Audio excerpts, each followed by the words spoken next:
मिनशैतानिर्रजीम बिस्मिल्लाहिर्रहमानिर्रहीम। अस्सलाम वालेकुम। आप देख रहे हैं उर्दू एस्ट्रोलॉजी और मैं हूँ एस्ट्रोलॉजर अलमास यूनुस। आज की वीडियो में हम लोग बात करने वाले हैं पाकिस्तान की करंट सिचुएशन पर। हम देखेंगे कि इस वक्त सियारे क्या बताते हैं।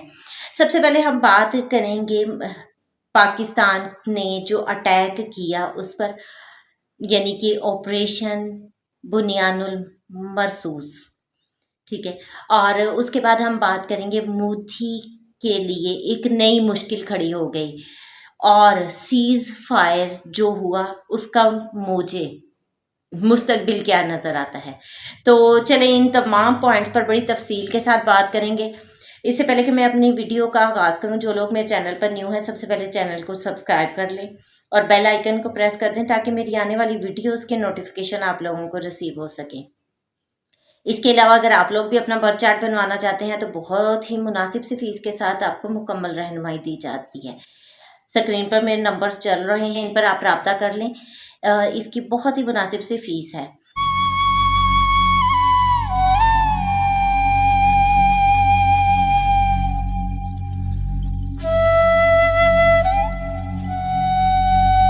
अब हम बात करते हैं अपनी आज की वीडियो की तरफ।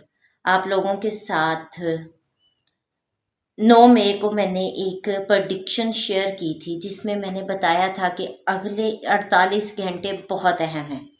यहाँ पर पाकिस्तान इंडिया को बड़ा सरप्राइज देने वाला है। सबसे पहले हम बात करेंगे ऑपरेशन बुनियानुल मरसूस के बारे में। अच्छा, ये सूरह सफ की आयत नंबर 4 है जिसका तर्जुमा कुछ इस तरह से है।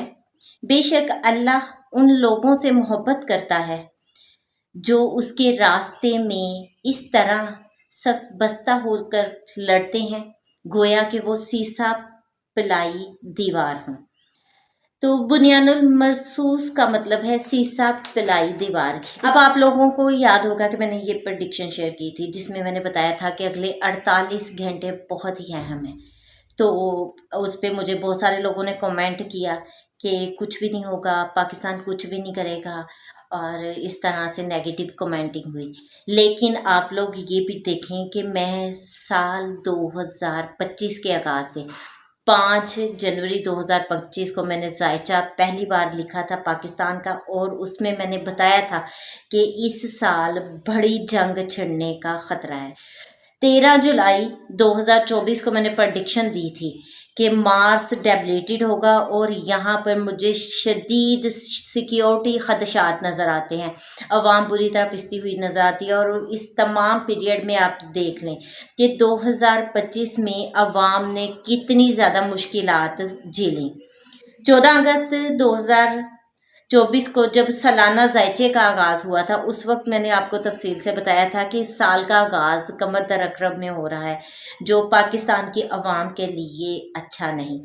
तो उसकी भी पेशगोई मेरी दुरुस्त साबित हुई। अब यहाँ पर बात आती है, चूँकि प्लैनेट्स एक आहिस्ता आहिस्ता वर्क करते हैं, प्लैनेट्स अपने टाइम पर जो भी उनका रिज़ल्ट होता है देते हैं, लेकिन हम लोग प्रेडिक्शन बिफोर टाइम करते हैं ताकि पता चल सके कि वाकई ये सियारों की बेस पर किया हुआ है। मैं उस वक्त आपको पाकिस्तान की जवाबी कार्रवाई का बताती रही, हर वीडियो में बार बार बताती रही कि पाकिस्तान जवाबी कार्रवाई ज़रूर करेगा।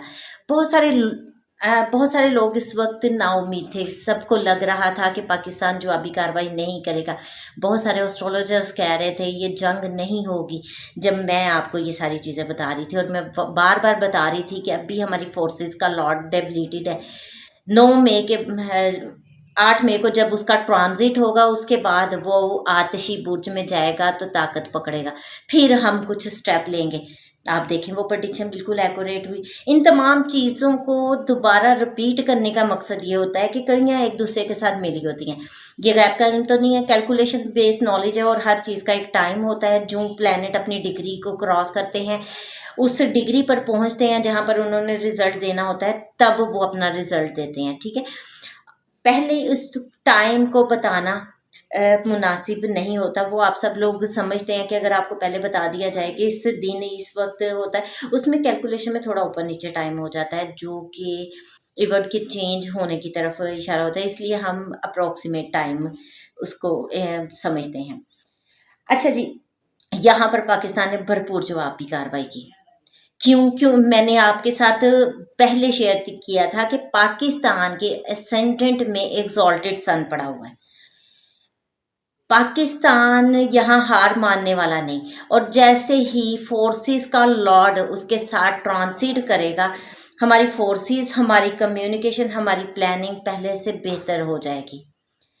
पाकिस्तान ने भरपूर जवाबी कार्रवाई की, और इंडिया के मुताबिक, पाकिस्तान में तो बहुत सारी फिगर आती हैं, इंडिया उसको तोड़ मोड़ के थोड़ी कर देता है, लेकिन इंडिया के मुताबिक पाकिस्तान ने उनके 8 मुकामात पर हमला कर दिया। आप लोगों को मैंने पहले बताया था कि पाकिस्तान की स्ट्रैटेजी प्लानिंग इंडिया की निस्बत बहुत अच्छी है। पाकिस्तान का थर्ड हाउस बहुत अच्छा है, जबकि अगर आप इंडिया का चार्ट उठा के देख लें तो उनके थर्ड हाउस में प्लैनेट्स का क्लस्टर लगा हुआ है, यानी वो सोचता बाद में है, काम पहले कर जाता है। ये बात मैं आप लोगों के साथ बार बार शेयर कर चुकी हूँ। इंडिया प्लानिंग के लिहाज से पाकिस्तान से बहुत पीछे है। अभी पाकिस्तान ने उनके, सबसे पहले इंडिया ने गलती की, पाकिस्तान के एयर बेसिस पे हमला किया, जिसके नतीजा में पाकिस्तान ने जवाबी कार्रवाई की, और पाकिस्तान ने ऐसी जवाबी कार्रवाई की कि पूरी दुनिया पर एक दफ़ा अपनी ठाट बिठा दी। जो मेरे पास इत्तलात है उनके मुताबिक सबसे पहले पाकिस्तान की, आप स्ट्रैटेजी को चेक करें, पाकिस्तान ने उन पर साइबर अटैक किया। क्या है, पाकिस्तान ने उनके 2500 से ज़ायद सर्विलेंस कैमरों को डिस्ट्रॉय कर दिया। बड़े उन्होंने ड्रोन भेजे, सर्विलेंस की, सब कुछ किया। पाकिस्तान ने सबसे पहले उसको डिस्टर्ब किया। उसके बाद पाकिस्तान का जो बड़ा साइबर अटैक था वो उनकी महाराष्ट्र स्टेट में इलेक्ट्रिसिटी ट्रांसमिशन को रोकना था, और यहाँ पर था कि 70% उनकी बिजली को, यानी उनकी इलेक्ट्रिसिटी को नकारा बना दिया। और मैंने ये प्रेडिक्शन भी आप लोगों के साथ शेयर की है कि इस साल इलेक्ट्रिसिटी का बड़ा क्रैकडाउन होगा। यहाँ पर एक नेपाल में गालबन ये हुआ था, तब भी मैंने आपके साथ प्रेडिक्शन शेयर की थी, और दूसरी बार ये अटैक इंडिया में हुआ, जो अनएक्सपेक्टेड इवेंट है। अब मोस्टली कहा जाता है ऐसे तो इवेंट होते रहते हैं, लेकिन ये एक डिफरेंट इवेंट था, और जिसकी मैंने आपके साथ प्रेडिक्शन शेयर की थी। फिर पाकिस्तान का सबसे बड़ा कारनामा उनके बठिंडा एयरफील्ड पर अटैक है, जो इंडिया की बैकबोन था। अब ये जंग एक नई शक्ल इख्तियार कर गई है। पाकिस्तान के यहाँ पर स्ट्रैटेजी को देखें, फ्रांसीसी राफेल तैयारी को गिराया गया। फ्रांस नो डाउट एक सुपर पावर है इस वक्त, और उनके लिए ये बहुत ही शर्म की बात थी, उनके लिए बड़ी शर्मिंदगी की बात थी कि उनकी टेक्नोलॉजी को फेल किया गया। मेरी 5 जनवरी 2025 की प्रेडिक्शन उठा के देख लें, मैंने आपको कहा था कि इस साल नई टेक्नोलॉजी आएगी जो पिछली टेक्नोलॉजी पे पानी फेर देगी। अब देखें कि इस वक्त जो जंग ने एक नया रुख इख्तियार किया, पाकिस्तान ने जो एक नए तरीके से जंग की, पुरानी टेक्नोलॉजी को धो कर रख दिया। और ये जंग ऐसी पाकिस्तान ने स्ट्रैटेजी के साथ की कि 3 से 5 घंटे के दरमियान ही इंडिया ने वाइट फ्लैग जो है वो रेज कर दिया, यानी कि उसने हार मान।